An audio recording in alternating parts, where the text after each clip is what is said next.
Hello, professionals. My name is Rico Aladdin, and I am the founder of Professional Lunch. Today, we have a very special guest, and my guest is Dr. Ann Blackhurst. Dr. Ann Blackhurst is the president of MSUM. I'm going to give her a chance to introduce herself and what she does. Thank you so much, Dr. Blackhurst, for being on Professional Lunch today. It's such a pleasure to have you here. Thanks, Rico. It's a pleasure for me to be here. I am, as you said, the proud president of Minnesota State University Moorhead, or MSUM, and I'm in my 9th and final year as president. I started in 2014, and I've announced my retirement as of June 30th of 2023. So in just about 8 months, I will be the former president of MSUM. Before I began as president here, I was the academic vice president for 3 years. So in total, I've been at MSUM for 12 years. And I've been in higher education for about 40 years now. I started as a first-year student, a freshman, in 1978. That seems a million years ago now. And I never left. From the time I graduated from college until now, I've been working in higher education. So this is a great time to do an interview because I'm in the stage of my career where I'm looking back on my career and trying to make sense of it all and gain some perspective. Wonderful. Thank you so much for sharing some of your background with the Professional Lunch audience. 40 years, oh my goodness. I don't know where to start. But I've been dying to ask you the question. What does a president of a major university do on a regular basis? That's a great question. And what I find is that most people think the president does everything and makes everything happen. And in truth, the president does very little of the day-to-day work of the university. Presidents are obviously responsible for everything that happens at the university, everything.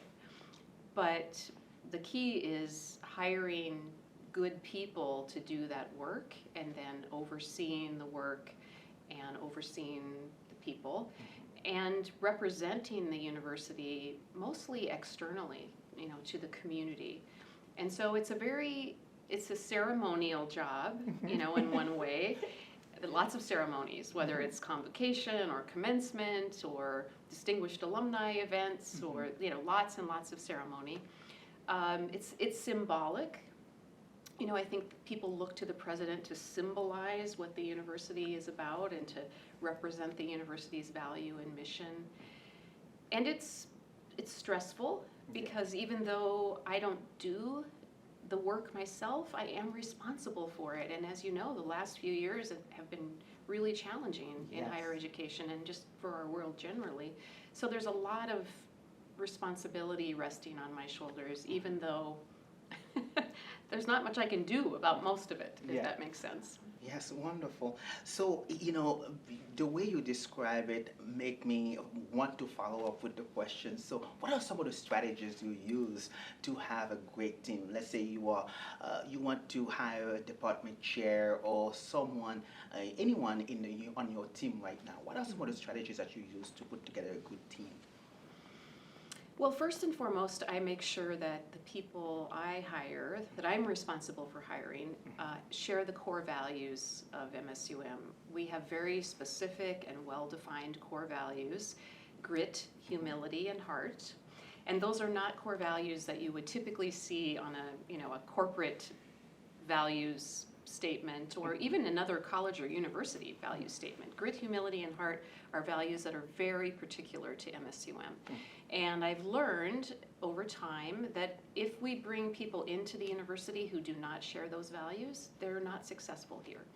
And so we try to be very explicit in the hiring process that these are our values. Here's what we mean at MSUM when we say grit, humility, and heart. If you share those values, we would love to have you join us. And we don't say this part out loud, but it's understood. If you don't share those values, then this is not the place for you. So that's number one. Number two, I look for people who want to be part of a team. I think that as people progress through their career, some people have gotten to the place where they are in their career by being individual performers. And there's a place for that, but at a university, especially a university like MSUM, where we prize shared governance and collaboration, wanting to be part of a team and knowing how to succeed as part of a team is much more important to me than someone who's been individually successful. And so that's probably the second most important thing I look for. Wow, wonderful. So how would you describe your leadership style? Well, first and foremost, I try to model our core values. Yeah. So one example of that, the way we define humility at MSUM, one part of humility is not taking ourselves too seriously. We take our work very seriously here, but we don't take ourselves too seriously. And so later this afternoon, I'm going to do a video shoot for the university's holiday video. Yeah. And I know that I'll be dancing in that video with our mascot, Scorch. And I also know there's going to be a bobblehead of me that is involved in the video in some way. And those are silly things, and some presidents, some other leaders might not want to be seen in a setting like that could be perceived as silly or frivolous.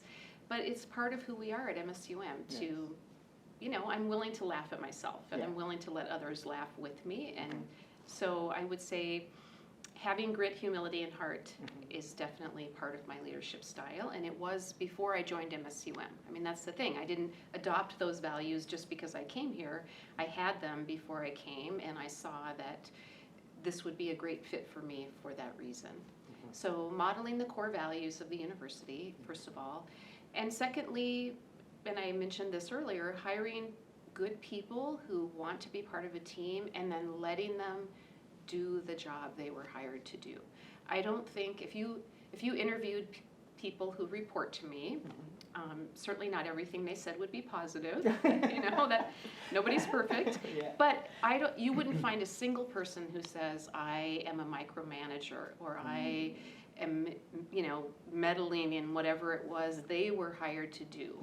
I believe 100% you would find the people who report to me say, I trust them to do the job they were hired to do, and I give them the support and the resources and the autonomy to do that job. So that's another important piece of my leadership style. Wow, wonderful, wonderful. So you've been in that field. You've been a president of MSU. You've been the president of MSUM for 12 years, you said. Well, 9 years as president, and then 3 years before that as vice president. Okay, yes. So what's the biggest lesson you've learned along those years? Maybe there's two lessons. One is that my most important job is to manage myself. You just asked about my leadership style and how I lead others, but I think maybe the first lesson I've learned is that I first have to lead myself and manage myself. To take care of myself, I have to eat right, I have to sleep enough hours in the day, I have to exercise regularly, I have to do whatever it is to take care of myself so that I have the energy and the passion to give to this job, because it is a very demanding job. And I've seen leaders who have not taken care of themselves, who haven't managed themselves well, and when the stress gets intense, as it often does, they, maybe they're just not very nice to be around, or they're unpredictable because their emotions are swinging wildly, or they just don't show up in the moments that are the most challenging because they don't have the energy and the stamina to do that. And so I've learned I have to manage myself first and foremost. I've also learned, and this advice was given to me before I ever became a president, so I can't take credit for it, but I will say it's turned out to be 100% true. Someone I admire and respect told me, remember, when things are good, they're never as good as you think they are, and when things are bad, they're never as bad as you think they are. Wow. And I have seen that to be true so many times over my years as a leader. It's so easy when something good happens to get on that high and to imagine that everything is good, and then of course, what follows that is a crash when something not so good happens. And it's easy when something negative happens to let that color everything too, and to get down on yourself or down on your organization or down on your people. But the truth is, reality is almost always somewhere in between, and if you can stay on a much more even keel and avoid that sort of roller coaster, you will be, first of all, much happier, but secondly, a much more effective leader. Okay, so you mentioned taking care of yourself. If I may ask, do you have a hobby, or what's your hobby? Well, I have a dog. It's an important part of taking care of myself, and also taking care of her is kind of my hobby, because she's old. She's 10 years old now, and so she requires increasing care to just stay healthy, and I need to walk her, and of course just spend time with her, and so that's an important part of my self-care. But I also am a runner. There was a time when I was a long distance runner. I ran marathons and half marathons. Today it's been several years since I've run a marathon, so I'm pretty sure I'm done with that. But I do still run regularly, almost every day. I run 3 to 5 miles as an important part of my mental and physical and emotional health. I have a family. My son and his wife and my grandchildren are very important to me, and I mean, maybe you wouldn't call them a hobby, but they are certainly part of what keeps me grounded, and spending time with them, even if it's just FaceTiming with them regularly, is part of what keeps me energized, and is really important to my emotional and mental health.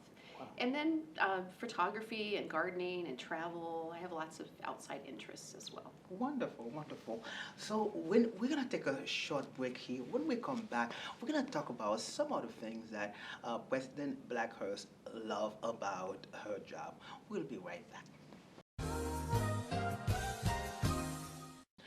Right, we are back. We are at MSUM today. We are so grateful that MSUM having us here, having professional lunch here with President Blackhurst. It's such a pleasure to be here with you. Professional lunch is grateful for MSUM and also for you to be on the show. So now we're going to talk about some of the things that you love about being in that position. And talking about it, I can tell that you really love what you do. So tell me, at least 1 or 2 things that you really love about what you do. Well, almost everything I love about this job has to do with our students in some way. So I'll start with what I love about our students. I think MSUM students are awesome. They are, well, for the most part, they share the core values that I mentioned earlier, especially humility. They are humble, and they often do not realize everything they are capable of. Our students have so much potential, so much talent, and they often don't see that in themselves. And so one of the things, so that makes them delightful to be around, right? Because they don't have big egos, they don't have an air of entitlement. But it's also, and this is the best part, it's also so rewarding to watch them over their time at MSUM realize how much potential they have, realize the talent they possess, and to watch what it means to have someone believe in them. Because I think that's what our faculty and staff do for the most part. They see the talent our students have, they believe in our students, and then they help our students believe in themselves. Wow. And as a result of that, our students accomplish things they would have never thought possible when they first started here with students. As students. And I can't tell you how meaningful that is to me, to see someone with so much talent come to have a sense of self-confidence and belief in themselves, and then go out into the world and accomplish things they never would have thought possible. Related to that, I love about this job that I get to watch our students display their talents on a regular basis. I try to go to as many athletic events as I can. I try to go to concerts and choir performances and any other event where our students will be showcasing their talents. And I find every one of those events not just enjoyable, but really meaningful. And as you might imagine, on a university campus, every day there are multiple opportunities to go to those kinds of events and activities, and I enjoy every one of them. Wonderful, wonderful. So what would you consider the biggest highlight of your career? Of my 40-year career? Yes, or my, yes. Oh. Well, I would say becoming president was definitely a highlight. It's something I never thought would be possible for me. You know, when I started out in higher education 40 years ago, first of all, when I started out as a freshman in college in 1978, I didn't even know what I wanted to major in, Wow. let alone whether I would actually graduate from college. You know, I had very undefined career goals. I didn't have a lot of confidence in myself. A little known fact, I got straight Fs my first semester in college. It was not a very successful experience for me. But, you know, through a lot of hard work and just refusing to give up, I eventually graduated. And then part of what motivated me to work in higher education was wanting to help students like me who didn't know what they wanted to do, who didn't know if they would ever graduate, wanting to help students like that succeed. And that's really what's motivated me for my entire career.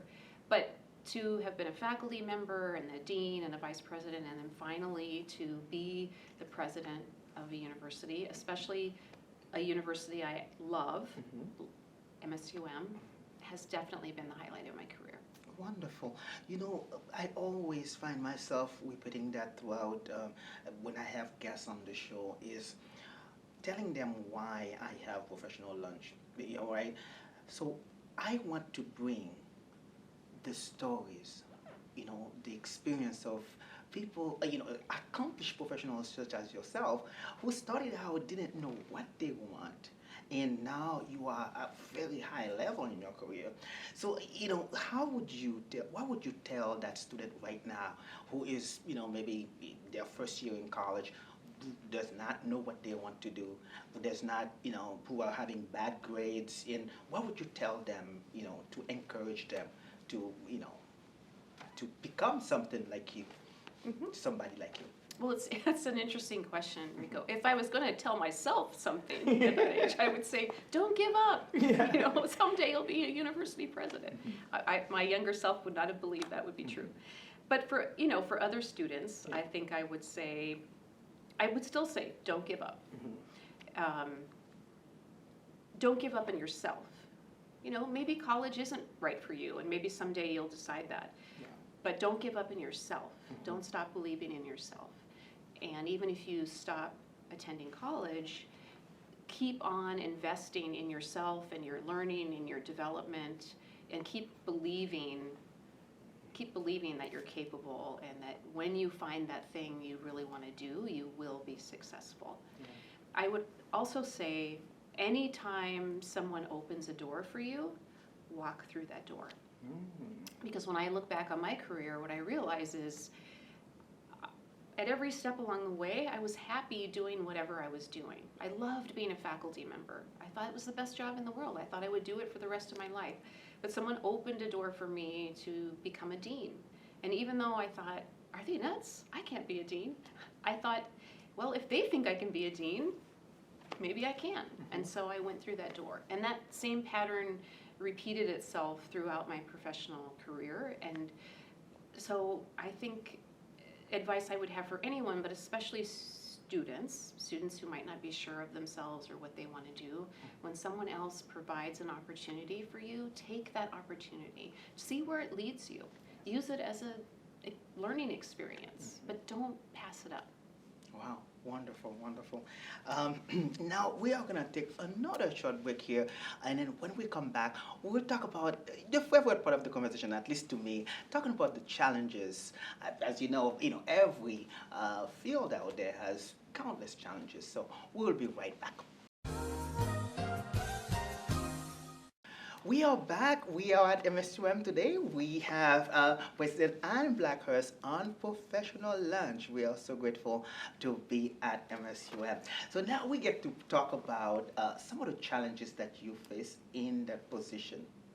This is my favorite part of the conversation, by the way. So tell me, I usually ask for 3 challenges, but tell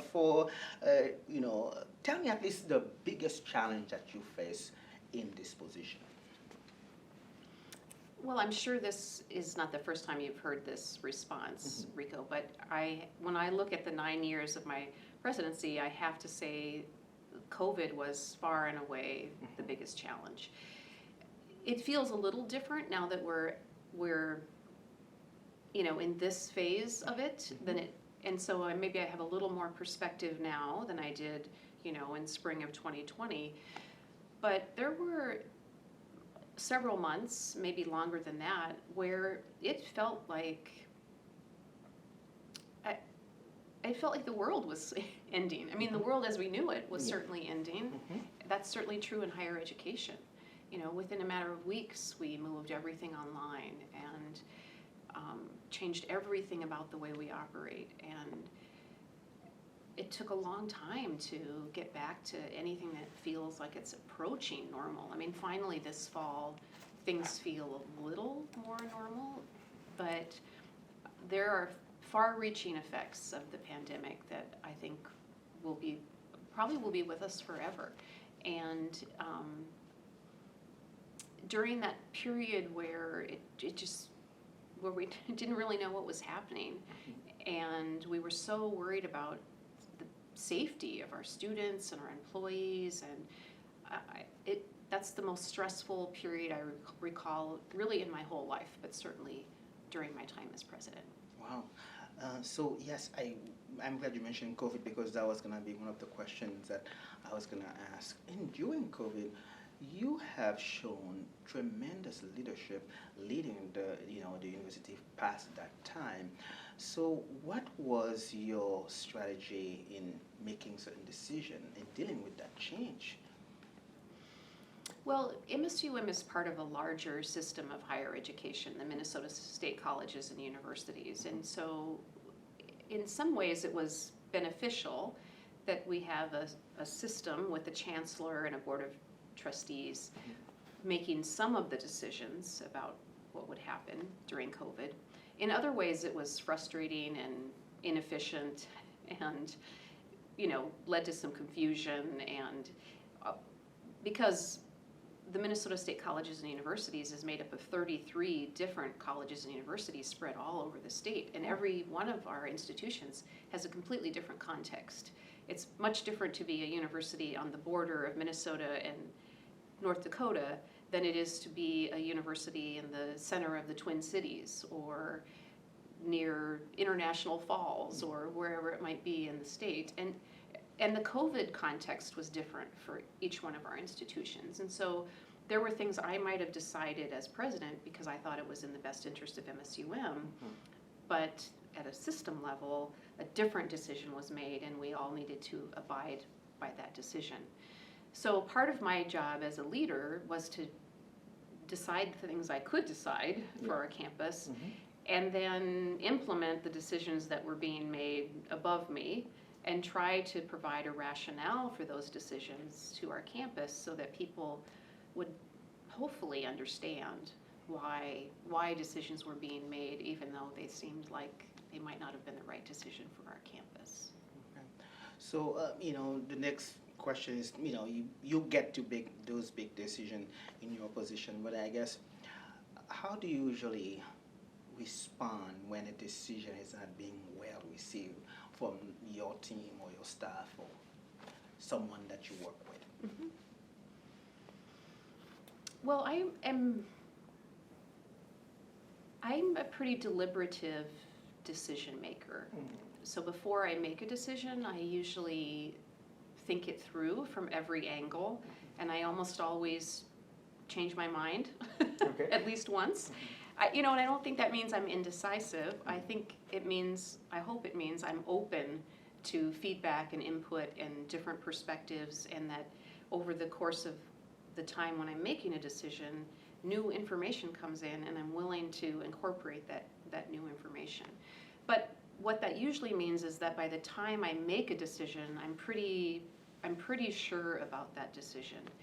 And so if there's pushback, if people don't like the decision, then my response is generally to try to be as transparent about my rationale as I can be, and to communicate that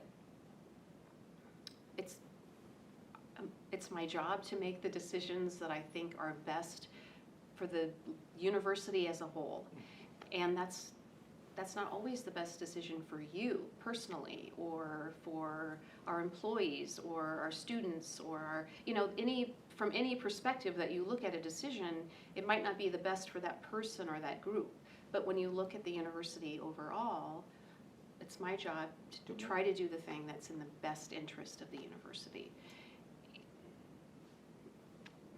So having said that, I can tell you there are many decisions I've made that have made a lot of people unhappy. And the thing about being a leader today, I don't know if this has come up in other interviews you've done, but today people are very willing to tell you how much they hate the decision that you've just made. And they're willing to tell you that on social media and all kinds of other public ways. And so having a thick skin is definitely important as a leader in this environment, because more than at any point in my career, I think leaders are scrutinized and criticized publicly for decisions that people are unhappy with. Okay. In one of the part of my conversation with professionals is to, at least because of where they are in their career right now, they are able to take something from their experience to give to less experienced professionals. So you have a very great career and a long career. Now, if a department chair or a dean want to follow your footsteps, what would be your advice to them?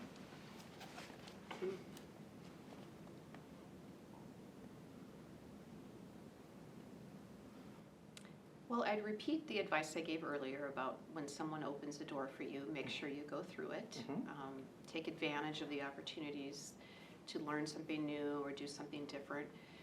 I'd also say make sure that you understand what it would be like to be whatever it is you want to be, a vice president or a president, or, so many of us, and I put myself in this category too, so many of us think, oh, now I need to do the next thing, and I need to do the thing after that. And we're so focused on achievement and progressing to the next level that we often don't stop and ask ourselves, do I really want to do the things you would need to do as a vice president or a president? And I think that question is especially important if someone is thinking about being a president of a university or a president of probably of any organization. The things you do in the jobs you have on the way to becoming a president are very different than the things you actually do as president. And I've known a number of people who thought they wanted to be a university president, and then when they get in the job realize, oh my gosh, I don't want to spend time fundraising or public speaking or in meetings all day where I hardly ever get to see students, or, it's really different than the jobs you would have before you become a president. And so I would say really think through, maybe job shadow someone, interview some university presidents or people who have the job you think you want, and try to figure out if that's really something you would find meaningful and enjoyable.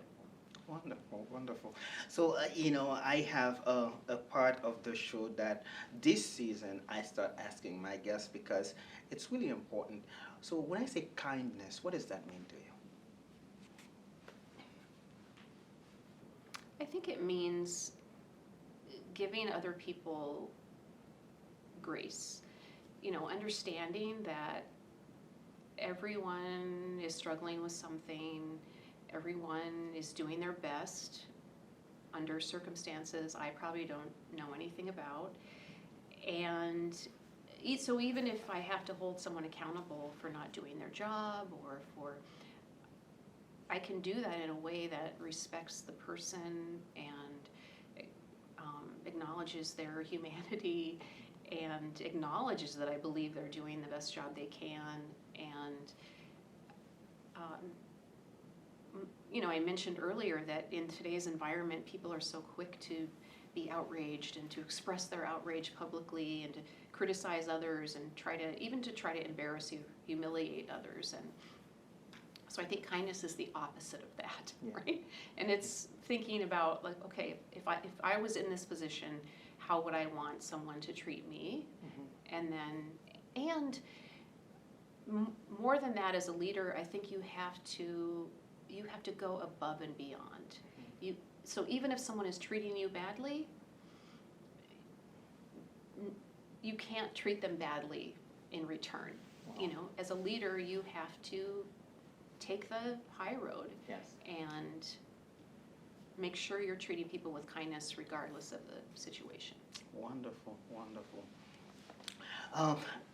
President Blackhurst, thank you so much for such a great interview today.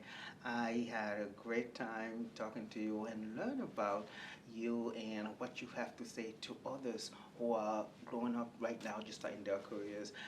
Professional Lunch is, again, grateful to have you on and share your experience and your story with us. Rico. Thanks for Yes. coming to MSUM today. Yeah. It's great to have you. Yes, any last words you want to tell the Professional Lunch audience? Well, based on my experience, it's hard to think of a more meaningful career than higher education. So Okay. I would encourage anyone who wants to have an impact on the future of our world to consider higher education as a career. Wonderful, wonderful. Again, thank you so much for having us here today. And I want to thank the crew at MSUM, Khalid and Emmanuel and Ryan and Caleb for helping and producing this Professional Lunch episode. Now, this is the part that I tell you. It's up to you to make today a great day. So have a great day.